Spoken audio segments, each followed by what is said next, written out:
பிஜேபியோடைய வாக்கு சதவீதம் அப்படிங்கிறது தமிழ்நாட்டில் வளர்ந்துருக்கா? வளர்ந்துருக்கு. அது குறிப்பாக பாஜக தலைவராக அண்ணாமலை பொறுப்பேற்ற பிறகு அவரது இந்த என் மண் என் மக்கள் அப்படிங்கிற அந்த பயணத்தில் ஓரளவுக்கு நல்ல செல்வாக்கு வந்திருக்கு. செல்வாக்கு வந்திருக்கு அப்படின்னா எங்கே வந்திருக்குன்னு நினைக்கிறீங்க? இளைஞர்கள், தாய்மார்கள் மத்தியில் வந்திருக்கு. அதிமுகவுடைய வாக்கு வங்கியிலேருந்து சேதாரம் ஏற்படுத்துமா? அதிமுக வாக்கு வங்கியிலே புதுசாக யாரும் கிடையாது. ஏற்கனவே இருக்கின்றவர்கள் தான் இருக்கிறார்கள். இப்போ இருந்து மொத்த வாக்கு வங்கி 24-25% தான் இருக்கும். புதுசாக வரக்கூடிய இளைஞர்கள் அவங்கெல்லாம் வந்து இப்போ அண்ணாமலை, பாஜக தலைவர் அண்ணாமலையை விரும்புகிறார். நாளைக்கு பிரதான ஃபோர்ஸாக பாஜக வரத்துக்கு வாய்ப்பு இருக்குன்னு நினைக்கிறீங்களா தமிழ்நாட்டில்? அது காலம்தான் பதில் சொல்லும். ஆனால் அதுக்கான பொட்டென்ஷியல் இருக்குன்னு நினைக்கிறீங்களா? அவங்க எப்படி அரசியலை நடத்தி செல்கிறார்கள் என்பதை பொறுத்து இருக்கிறது. அதில் ஒரு குழப்பம் பார்க்கலையா? அண்ணாமலை ஒரு நிலைப்பாட்டிலையும் தேசிய அளவில் அஃப்கோர்ஸ் இன்றைக்கி குறிப்பால் உணர்த்திருக்கிறாங்க அப்படிங்கிறீங்க. ஒரு ப்ரொனவுன்ஸ்டாக ஒரு பொசிஷன் எடுக்கலை. அதில் ஒரு குழப்பம் இன்றைக்கி வெளிப்படலையா? இல்லை, தமிழ்நாடு தலைவராக உள்ள அண்ணாமலை சொல்வதைத்தான் டெல்லி தலைமை கேட்கும்னு நினைக்கிறீங்க. லேடியா மோடியான்னு கேட்டதை பெரிய அளவுக்கு ஆதரித்த மாநிலம் தமிழ்நாடு. எடப்பாடி பிஜேபியும் வேண்டாம் காங்கிரஸும் வேண்டான்னு அந்த மானியம் எடுக்கும்போது அதற்கு ஒரு ஈர்ப்பு இருக்காதா? எடப்பாடி லேடி இல்லை, அதுதான் வித்தியாசம்.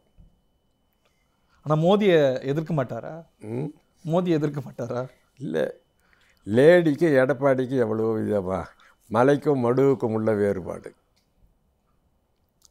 அவர் வந்து அவங்களுக்கு என்ன செல்வாக்கு, இவருக்கு என்னங்க? அவங்க சசிகலா பிடிச்சி வச்ச பிள்ளையார் தானே இவர். அவங்க என்ன செய்ய போகிறாங்க? அவங்க என்னன்னே தெரியலையே திருமதி சசிகலா. அது எங்களுக்கு இன்னும் ஒன்றும் தெரியல. உங்கள் அணியில் இருக்கிறதுக்கான சமிக்ஞைகள் இல்லையோ? அவங்க இல்லை, அவர் ஓபிஎஸ் அவர்கள் சொல்லியிருக்கிறார், அவங்க விருப்பப்பட்டால் சந்திப்பேன்னு. அது ரொம்ப நாளாக அவங்களும் சொல்லிட்டு இருக்கிறாங்க, இவங்களும் அவங்க சந்திக்க என்ன தடையாக இருக்குது? அவங்க சந்திக்கலை, என்னன்னு தெரியல. டிடிவியும் சசிகலாவும் கூட சந்திக்கிறது இல்லை போலவே, அட்லீஸ்ட் வெளிப்படையா. அது ஒன்றும், அது என்ன, அது பெரிய ரஷ்ய அதிபர் புட்டின்னா சீன அதிபர் ஜி ஜின்பிங்குமா சந்திக்கிற மாதிரி சித்தி மகா அவங்க ஏதோ அவங்க சந்திக்கலாம். அதை பற்றி என்ன இருக்கு? அவங்க உங்கள் அணியில் இருப்பாங்கங்கிறதுக்கு உத்தரவாதம் இல்லை. எங்கள் அணின்னு கிடையாது, பாஜக தான் இது எல்லாம் முன்னின்று செய்யணும். இல்லை, அது சரியா? இப்போ நீங்கள் வந்து தமிழ்நாட்டை பொறுத்த வரைக்கும் இந்த மண்ணிலேருந்து உருவார கட்சி இங்கே பிரதானமாக இயங்கக்கூடிய கட்சி தலைமை தாங்கணுமா? அதைத்தான் எடப்பாடி சொல்கிறார், எங்கள் தலைமையில் மெகா கூட்டணின்னு. அதை மக்கள் ஏற்பாங்களா? இல்லை அதிமுகவுக்கு வாக்களித்து வந்த மக்கள் ரசிப்பாங்களா? உங்கள் பேஸ் ரசிக்குமா? இல்லை நரேந்திர மோடி தலைமையில் அணி அவருக்காக நாங்கள் பாடுபடுறோன்னு ஓபிஎஸோடைய நிலையை மக்கள்? இல்லை, காலம் மாறிவிட்டது. அதாவது புரட்சி தலைவர் எம்ஜிஆர், டாக்டர் கலைஞர் அவங்க இருந்த பொழுது இருந்த நிலைமை வேறு, இன்றைக்கி இருக்கிற நிலைமை வேறு. அத்தகைய தலைவர்கள் இல்லை. இன்றைக்கி வந்து இந்தியா முழுவதுக்கும் நடைபெறுகிற தேர்தல் தான் பார்க்குறோம். அதோட விளம்பர சாதனங்கள், செய்தி சேனல்கள் எல்லாம் தெரியுது.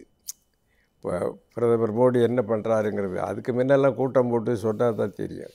ஆகவே நாட்டு மக்கள் தெளிவாக இருக்கிறார்கள். அதனால் என் தலைமையில் தான் எல்லோரும் கூட்டணின்னு நான் சொல்லிக்கிட்டு உக்காந்துருக்கலாம். அது போய் யார் வருவாங்க? வரமாட்டாங்க. அந்த அணி பெருசாக வந்து அதெல்லாம் எதிர்பார்க்கல. சரி, இந்தியாவுக்கு யார்? சரி, நாம் வந்து வேறு விரும்பினா கூட நம்ம கொண்டாட முடியாது. ஏன்னா 543 40 தான் நம்ம தீர்மானிக்கக்கூடிய இடம் வடபுலம். அங்கே வலுவாக இருக்கக்கூடியது பாஜக. காங்கிரஸ் கட்சியில் ஒன்றும் பண்ண முடியல அவங்களால். நீங்கள் என்ன பண்ண முடியும்? இல்லை, இங்கே வந்து திமுக அணிலேருந்து சில கட்சிகள் எடப்பாடி அணிக்கிட்ட வரத்துக்கு வாய்ப்பு இல்லையா? அதெல்லாம் கிடையாது. விசிகாவோ, கம்யூனிஸ்ட்டுகளோ, வேல்முருகனோ, வேறு சில கட்சிகளோ வர வாய்ப்பு இல்லை. அதுக்கெல்லாம் சுத்தமாக வாய்ப்பே கிடையாது. ஏன்னா திமுக கூட்டணி it is a tested front. அவங்க பல சூழ்நிலைகளில் பல சோதனைகளை கடந்து வந்திருக்கிறார்கள். அங்கே இருக்கிற மார்க்சிஸ்டோ, இந்திய கம்யூனிஸ்டோ அல்லது விடுதலை சிறுத்தைகளோ இன்டாக்டாக இருக்குங்கிறது. ஆமாம், கூட தான் முதல்ல சொன்ன குற்றம் பார்க்கில் சுற்றமில்லைன்னு அவங்க கரெக்டாக இருப்பாங்க. டாக்டர் ராமதாஸ் உங்கள் பக்கம் வர வாய்ப்பு இருக்கா? பிஜேபி அணி பக்கம் வாய்ப்பு இருக்கா? இல்லை திமுக அணியும் கூட அவங்களுக்கு ஒரு ஆப்ஷன் நினைக்கிறேன். அது $1 மில்லியன் கொஸ்டின். நீங்கள் அவரை தான் கேட்கணும்.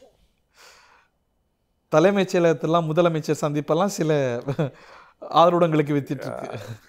அது அது அது பற்றி நான் ஒன்று சொல்வதற்கு உங்க அணியில வர வாய்ப்பு இருக்குன்னு கருதுறீங்களா? நான் எங்கள் அணியே கிடையாது. நாங்கள் வந்து பிரதமருடைய அணி, அவ்வளவுதான். தேமுதிக எந்த அணியும் நாங்கள் எங்களை பொறுத்தவரையில் பிரதமர் தொடரணுங்கிறோம், அந்த அணி தான்.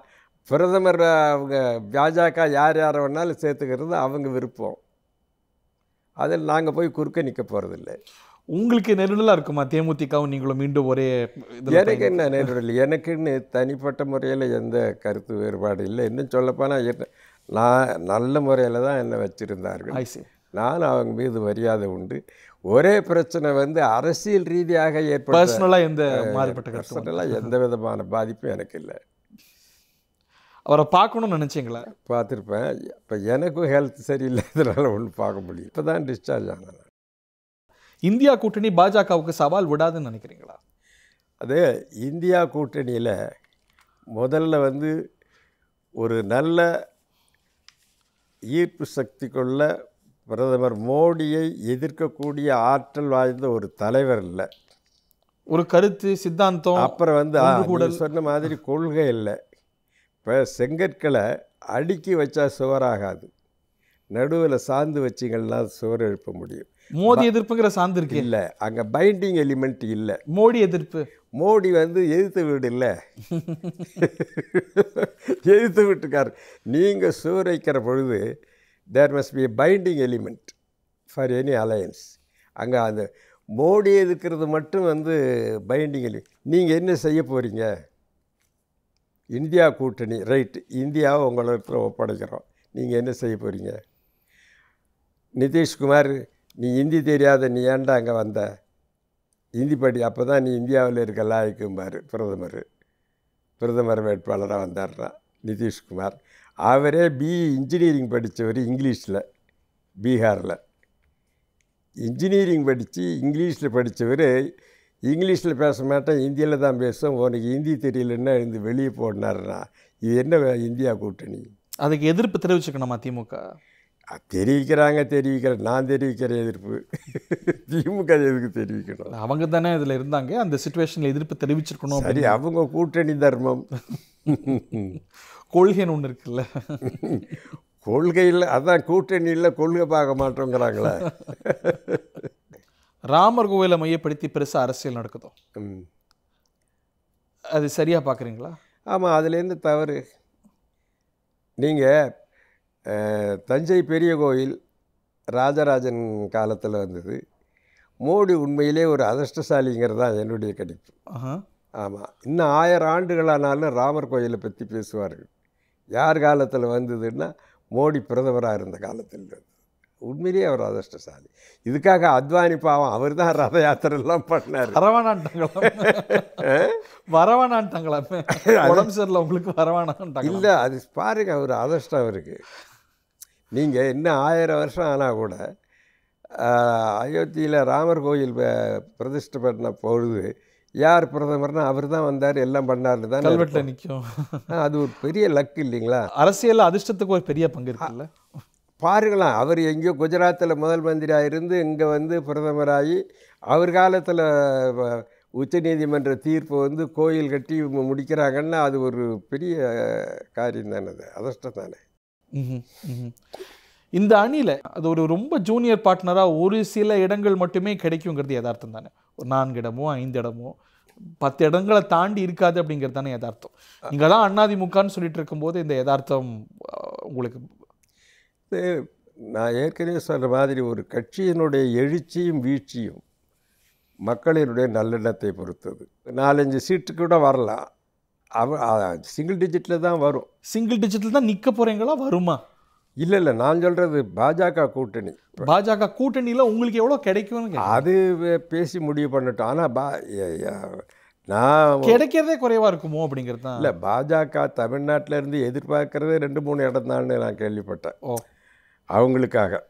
ஆக அதை நாம் இப்போ சொல்ல முடியாது, போக தான் தெரியும். ஸோ இன்றைக்கி எண்ட் ரிசல்ட் அப்படிங்கிறது திமுகவுக்கு வெற்றி வாய்ப்பு அதிகம் இருக்குது. இல்லை, எண்ட் ரிசல்ட் வந்துங்க பாராளுமன்ற தேர்தலுக்கு பிறகு ரெண்டே இதுதான் இருக்கும். ஒன்று திமுக தலைமையிலான கூட்டணி, இன்னொன்று பாஜகவோட இப்போ ஓபிஎஸ் இவங்க தான் இருப்பாங்க. மற்றவங்கள்லாம் இருக்கிறது கஷ்டம்.